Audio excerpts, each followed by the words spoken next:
Just a peek into the process, how it would work if you blindfolded paint with 3 colors, yellow, red, and blue. Just follow it and see what's going on. It is kind of liberating, like you said, but also kind of scary.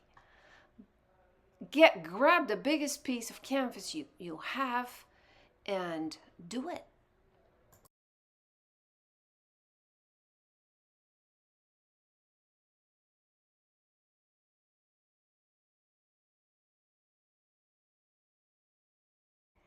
To peek into the process a little bit about how I did the blindfolded paintings, I start with the colors blue, yellow, and red in small jars. I want to show you a little bit how the process is. So I don't see anything right now. I have to say that these paintings are fairly large. I don't know how it will work if it's very small. I don't think it matters that much, actually. You can have big pieces of paper and put gesso on it and then start painting.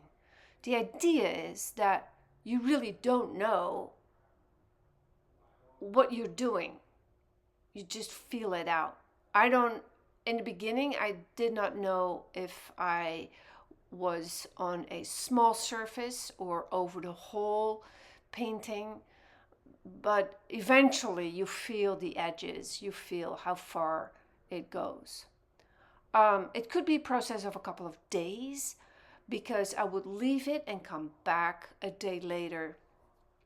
I also, right now, don't know what color I have. I know I have 3 different jars, but I don't know which color I'm using. And the whole idea is that you're not judging, what you're doing, what it needs to become, what it looks like, what it could be. All these things are actually sometimes a little bit in our way of letting our intuition play a part. Now, this doesn't look like anything, and I get it, but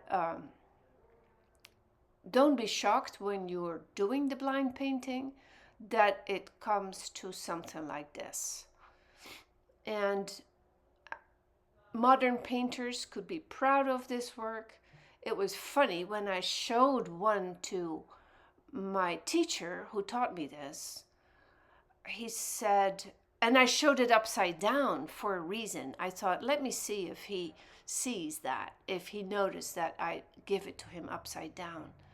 And he detected it. He said, yes, now turn it around. You showing it to me upside down, which was kind of funny. So there is something in the whole handwriting that is already there. I can't tell. It makes me uncomfortable when I see this kind of stuff in a museum. But to do it yourself is actually, like you said, liberating and is good. So now I'm dealing with the bottom layers. And I added some of the palm fronds to it. That is also in my muscle memory because I did a lot of outdoor painting, plein air painting of these sable palms. And I have them in my system. Now I'm adding some transparent burnt sienna, so to make bigger surfaces, bigger blotches of color without losing all the texture that I just added to it. So it becomes more, in a way, more clear what is going on there. I want to show this to you just for you to see part of my process, which is totally abstract, but it becomes more and more realistic as we go. And I did like the process. I learned to embrace the process, and I learned to also see what could go to the background, what should be to the foreground.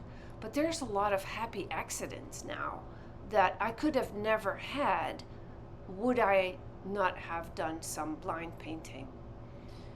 I would do it again, but different. But maybe I would not use the primary colors, but for example, all sorts of greens, and then make paintings of the foliage in Asheville, which is really totally different. A lot of dappled green, bluish green, avocado green. It's different than Florida. This is typical Florida, which has the warmth of the tropics, actually.